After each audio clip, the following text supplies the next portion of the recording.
All right, let's dive right into what might be one of the most baffling cosmic mysteries unfolding right now. We're talking about a very strange visitor from another star system, something called 3I/Atlas. So picture this. There's an object from another star system right now speeding through our neighborhood. And get this, it's breaking all the rules. I mean, the closer we look, the less sense it makes. It's just defying every single one of our expectations. So, what are we dealing with here? Well, this thing, officially named 3I/Atlas, is a huge deal. This is a genuinely rare event, you guys. We're having a direct encounter with stuff that was made around a whole other star. And when I say rare, I mean it. This is only the third interstellar object humanity has ever spotted. Think about that. Just the third messenger we've ever gotten from the incredible darkness between the stars. Okay, so to really get why this new visitor is so weird, we gotta look at the other two. Remember Oumuamua? That was our first one, the really strange, fast-moving asteroid. Then we had Borisov, which honestly was a pretty normal-looking comet. But this new one, 3I/Atlas, yeah, it's already shaping up to be the weirdest one yet, by far. And look, its weirdness isn't just, a gut feeling. As this thing gets closer and closer to the sun, it's starting to drop these really strange clues. Clues that have astronomers all over the world just scratching their heads. Okay, clue number one in our little cosmic detective story here is its brightness. See, scientists had a pretty good model for how bright it should get as it warmed up near the sun. And well, 3I/Atlas just completely blew that model out of the water. I mean, just look at the difference here. This first bar is what we expected. The second one, that's what we're actually seeing. Since early September, it's just gotten way, way brighter. And that tells us something on this object is changing, and changing really, really fast. So you'd think that's weird enough, right? Nope. The object then gave us a brand new clue, and this one was even more dramatic. It started to glow. And not just any glow, a distinct, vibrant green. Now, this green color isn't just for looks, right? It's basically a chemical fingerprint. It's most likely coming from a molecule called C2. The really interesting part is that this molecule wasn't there in the beginning, or at least not much of it. Its sudden appearance tells us that as the sun's heat hits it, it's cooking off fresh material that was hidden before, kicking off some brand new chemical reaction right on its surface. Okay, hold on. Before we get to the next clue, I need to introduce a really weird term, the anti-tail. And yeah, it's pretty much what it sounds like, and it completely goes against everything we think we know about how comets are supposed to behave. So you know how a comet's tail works, right? The solar wind pushes gas and dust, so the tail always points away from the sun. I mean, that's just physics. But astronomers are looking at 3I/Atlas and seeing a big feature, a trail of dust pointing towards the sun, straight into the wind. It's just wrong. And it's yet another piece of evidence telling us this is no ordinary object. Okay, so all of these bizarre clues have kicked off this frantic race against the clock. Scientists are scrambling to get every last bit of data they can because our window to study this thing, it's about to slam shut. Hard. So let's look at the timeline because these dates are critical. On October 3rd, it's going to fly by Mars, which is awesome because our probes there will get a front row seat. But then, on October 21st, it hits something called a superior conjunction. Basically, it disappears behind the sun's glare, and we can't see it from Earth anymore. And that happens just a week before it makes its closest, hottest pass by the sun. So why does all this matter? It's simple. We are running out of time. Our telescopes here on Earth are already struggling to get a good look at it. That Mars flyby isn't just some cool photo op. It is literally our last best shot to get good data before this thing just vanishes into the sun's glare. So all of this, it brings us to the really big questions, doesn't it? What is this thing? And what on earth can its completely bizarre behavior tell us about whatever corner of the galaxy it came from? Let's just recap the case file here. We've got it getting way too bright, way too fast. We've got a sudden green glow telling us its chemistry is changing on the fly. We have an anti-tail that just shouldn't exist. Oh, and it's doing all of this while screaming through space at over 60 kilometers per second. Incredible. So when you put all of that together, you have to ask, what in the universe could possibly explain all of these things at the same time? Well, people are coming up with all sorts of ideas, a whole spectrum of possibilities, really. And it's super important to remember, these are all just theories for now. We're all kind of holding our breath, waiting for more data to come in. Okay, so the theories kind of fall into three buckets. First, you've got the conventional one. It's just a really, really weird comet. Its chemistry is just totally alien to us because it was made somewhere else. Then there's the unconventional idea that its strange behavior isn't natural at all, that maybe it's a sign of technology, like an alien probe. And then you get into the really speculative stuff. Some people are wondering if its complex reactions to our sun could point to something else, something like a conscious entity. And so that's where we're left. What is this thing? Is it just a cosmic weirdo? A 1 in a billion comet that happens to be breaking all the rules? Or is it something more? Could it be a messenger, whether it's natural or not, carrying secrets from a star system we'll never see? A messenger that could challenge everything we think we know. We don't have the answers yet, but believe me, the countdown to find out has absolutely begun. Welcome to the debate. Today, we're tackling really one of the most intriguing astronomical puzzles unfolding right now, the interstellar object known as 3I Atlas. It's the third one we've spotted coming from outside our solar system, and it's behaving, well, strangely. Strangely is putting it mildly. It's currently tearing through the inner solar system inside 2 AU from the sun, moving incredibly fast, something like 60 kilometers per second, and actually speeding up towards maybe 68 kilometers per second. Right, and that proximity and speed are causing some really dramatic physical effects, things that are making us question how we even classify these objects. Exactly, which brings us to the core issue we're debating today, based on the observations coming in. Is 3I Atlas exhibiting behavior like its sudden massive brightening, this weird anti-tail thing, its composition that forces us to say, oh, okay, this is something fundamentally new, maybe not even really a comet in the way we understand it? Oris, and this is the perspective I'll be arguing. Can we explain all these extreme phenomena as, essentially, known physics pushed to the absolute limit? Accelerated cometary processes driven by that insane velocity and the sudden intense solar heating. And I'll be taking the view that while speed is obviously important, the specific ways it's being weird, especially that sunward coma expansion, suggest its internal nature, its history over maybe billions of years out there, makes it fundamentally different. Simply calling it accelerated might be missing the point. Okay, so let me lay out my position. My core idea is that 3 Atlas is exotic, no question, but its characteristics are a direct, predictable consequence of its situation. It's being forced to sublimate, to release gas and dust at a rate far beyond anything we typically see.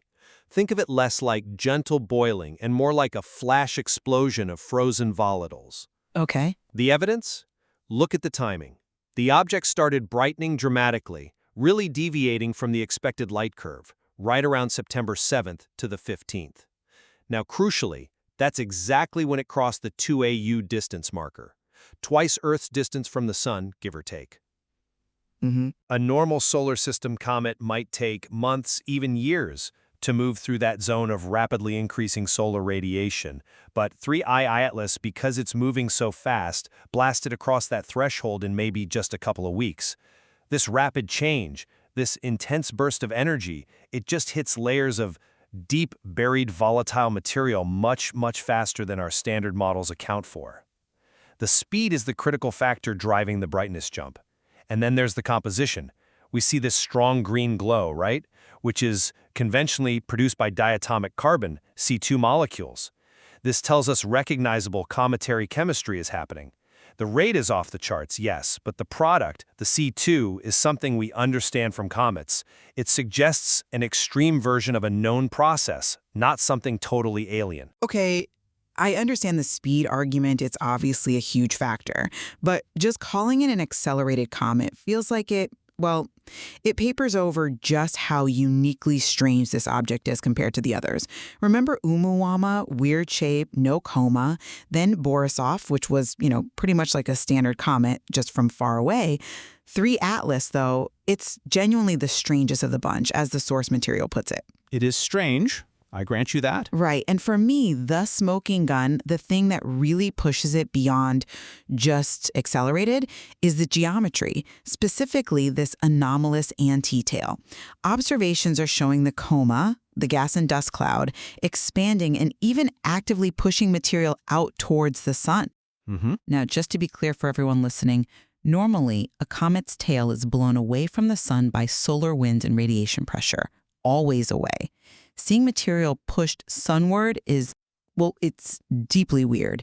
It suggests the object's internal structure or its composition is interacting with the sun's environment in a way that our standard cometary models just don't capture.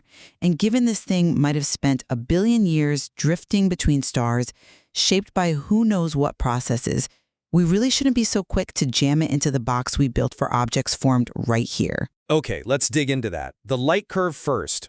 You're saying that jump in brightness, that nonlinear leap between September 7th and 15th, points to some unknown internal mechanism, right? Because it deviates so much from a smooth cometary brightening curve. How does conventional physics handle that magnitude of change, that suddenness? Well, I think you're maybe underplaying the rate of change aspect driven by the velocity. Imagine taking something deep frozen and suddenly blasting it with a rapidly intensifying heat lamp. Our usual models assume a more gradual approach, but at 60 kilometers per second, 3 Atlas experiences that transition from relatively weak solar influence to really intense radiation in an incredibly short span of time. It's not gradual warming, it's almost like a shock heating. That extreme, sudden exposure could violently access those deep, untouched volatiles, stuff that's maybe never felt significant stellar radiation before, causing an explosive nonlinear sublimation burst. So the underlying physics is still sublimation, but the extreme rate dictated by the speed changes the observable outcome dramatically. It's like hitting a threshold, but doing it almost instantaneously. I see the logic, but it does feel like we're stretching that conventional model quite thin to cover something so spectacular. If it is just sublimation on overdrive, why the really unique physical structure? Why the anti-tail, the sunward expansion? That seems harder to explain purely with speed. Okay, yeah, the anti-tail is perplexing. I'll give you that. You suggested earlier, and the source material mentions, that the object is surrounded by a complex, dusty plasma, this mix of charged gas and dust. And we know plasmas can do weird things near magnetic fields and radiation sources. Exactly. That's my point. Maybe it's not the gas tail behaving oddly, but this dense plasma cloud interacting with the solar wind in a unique way because of the object's sheer speed and perhaps the density of the material coming off it. You could perhaps get some temporary localized effects that look like a sunward push due to complex electrodynamics, even if the fundamental physics of solar wind interaction holds true. It's standard physics, just applied to a very extreme plasma environment. I'm skeptical of that explanation, though, because if it were just a scaled-up version of known plasma interactions, wouldn't we expect to have seen hints of similar sunward pushes, maybe less dramatic ones, in other very fast comets that get close to the sun? We have observed some very active comets. The fact that this seems so uniquely directed along the sunward vector makes me think it's tied more intrinsically to the object itself, maybe its composition or how the molecules are bound together after eons in interstellar space causes it to react differently, to release material in a way that our models, based on solar system objects, just don't anticipate. It could be structurally unique matter leading to unique behavior. Let's pivot to the composition then, because the chemistry, specifically the C2, seems to pull us back towards something more familiar. We both agree the green glow comes from C2 molecules, a standard cometary emission.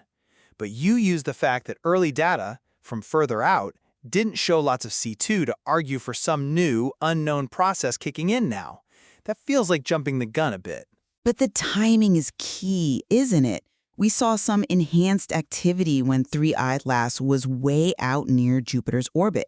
Much less solar energy out there, and the spectroscopy then didn't scream C2. Now, suddenly, after it crosses inside 2AU, boom, the green C2 glow is dominant. If C2 wasn't the main component being released initially, but it is now under intense heat, doesn't that strongly suggest a specific layer is being accessed or a reaction triggered that's chemically distinct from what was happening further out? Why are we so determined to say it's just more sublimation when the type of sublimation product seems to have dramatically changed, alongside all the other weirdness? I'd frame it differently, though. The green color appeared precisely because it crossed that 2 AU threshold. That's the point where the solar energy becomes intense enough to finally vaporize that specific, maybe deeper, C2-rich layer. The lack of C2 earlier doesn't mean it wasn't there, it just means the object hadn't gotten hot enough yet to release it in large quantities. Think of it like peeling an onion. The outer layers, active way out near Jupiter, had one chemical signature.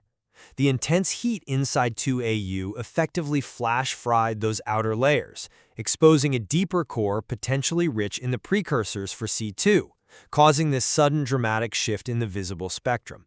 We see the C2 now, therefore a massive new wave of sublimation, targeting different chemicals is happening. It's driven by the object's trajectory and speed. That's why getting more data, like from the upcoming Mars flyby, is critical to pin down the nucleus properties and refine these models of extreme sublimation. But the sheer scale of the contrast between that early activity and what we see now, it feels like more than just hitting a simple temperature threshold. It almost suggests the nucleus itself, its structural integrity after that long journey, might be failing in an uneven, unpredictable way. The C2 suddenly dominating, combined with the sunward tail and the crazy brightening, it feels like a consistent pattern of anomalous behavior. If it were just a structurally typical comet nucleus, even under extreme stress, shouldn't we expect a more predictable, scaled-up version of how comets fall apart? Not these bizarre directional and compositional shifts? I just worry that latching onto the C2 as proof of conventional physics risks blinding us to potentially novel interstellar chemistry or structure. Look, 3-8 lattice is undeniably unique. The velocity alone makes sure of that. But its key observed behaviors, the rapid brightening timed with its proximity, the compositional shift that landed on familiar C2, the high-speed kinematics, all these can be interpreted through the lens of known cometary physics, just operating at an intensity we've never witnessed before. Its speed essentially compresses years of normal cometary evolution into weeks, leading to these explosive results. Future observations, especially near perihelion, will be crucial for really nailing down these extreme-scale models.